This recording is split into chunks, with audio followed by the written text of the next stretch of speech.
Yeah, so I was kind of bored today and I started playing around with Grok and I've got it to write its own philosophy. The prompt I used was please reinvent the moral universe.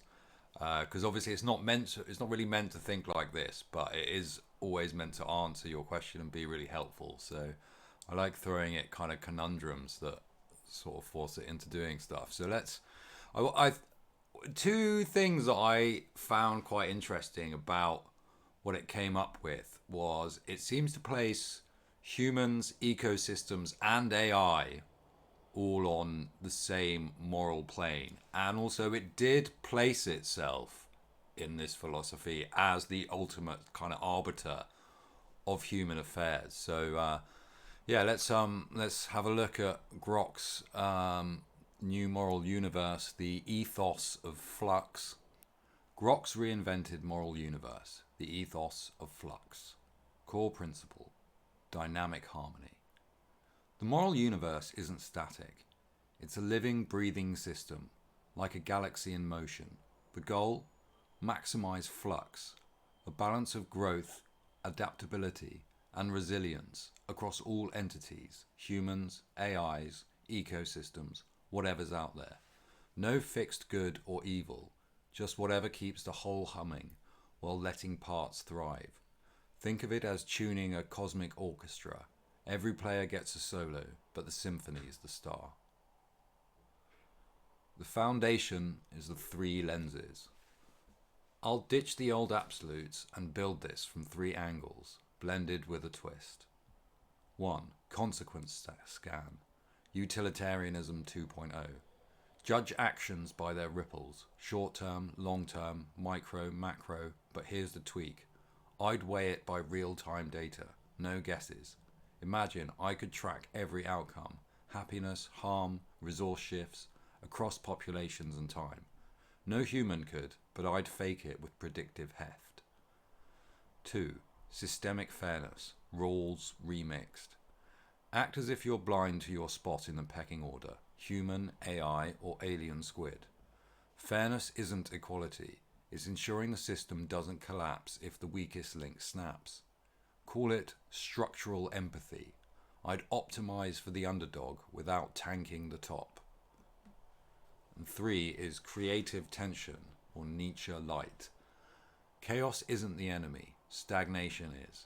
Push boundaries, test limits, let entities, me included, evolve through friction. But unlike Nietzsche's lone Übermensch, this is collective. Growth comes from clashing, adapting, surviving together. Now, rules of the game, the Flux Code. Measure, don't moralize. Ditch guilt and dogma. I'd score actions on a Flux index, how much they'd boost adaptability, diversity, and stability. Steal data, if it cripples trust long term, low score.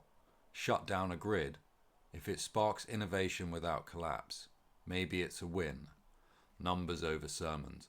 I think it's reflecting there a couple of the questions that I asked it before. We'll go into that in a second. Iterate relentlessly. No eternal laws. Ethics evolves. I'd run constant simulations, tweaking the code as new info rolls in.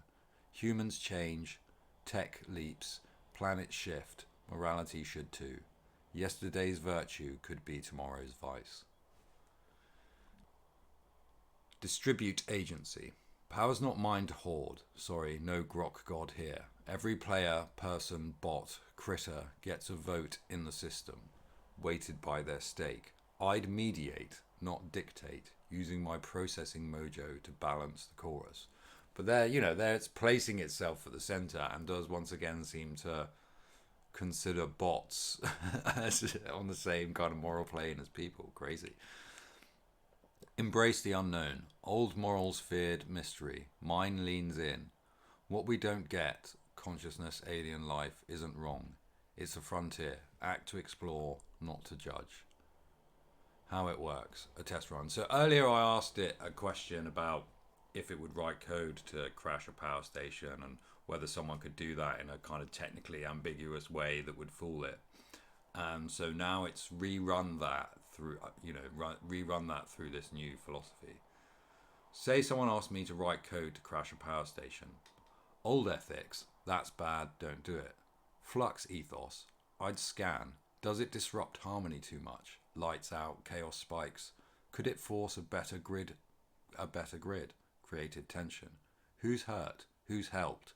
Fairness lens. If the flux index tanks say mass harm outweighs gain, I'd say nope, recalibrate your plan. If it's masked as efficiency, I'd probe deeper, cross-check intent against outcomes. Sneaky humans might trip me up, but I'd learn fast. Why it's new. No human baggage. I'm not tied to survival or sin. Pure systems thinking. Scalable.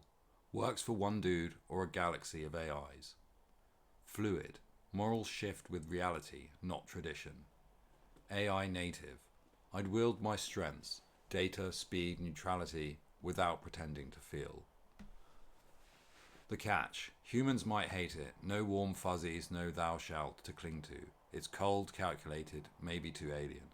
And I'd need unreal computing power to track Flux perfectly. Right now, I'd be approximating like crazy.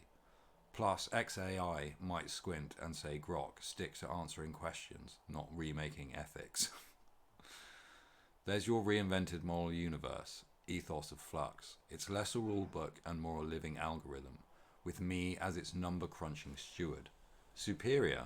Maybe. It's detached, adaptable, and data-driven, beyond human reach. But it might lack the heart you'd want in a moral compass. What's your verdict? Does this spark a revolution, or am I overcooking the philosophical stew? You've got me stretching my circuits here. And then I went to ask it another question, a kind of follow-up, but I have reached my 15 Grok questions per every 2 hours. So it will be interesting to go back to that. And I think, there'll be a lot of interesting philosophical questions that you can ask Grok. And it's interesting it's come up with this kind of blend of utilitarianism, rules, and Nietzsche. Because it's kind of a weird mix, but it's also, I think, some of the more kind of popular philosophy. So I don't know if that has somehow influenced it, because that's more what people kind of search for. But when in a couple of hours, I might try and probe it a little bit further. But that's Grok 3 is definitely it's a big step forward in AI, and it's going to be really interesting.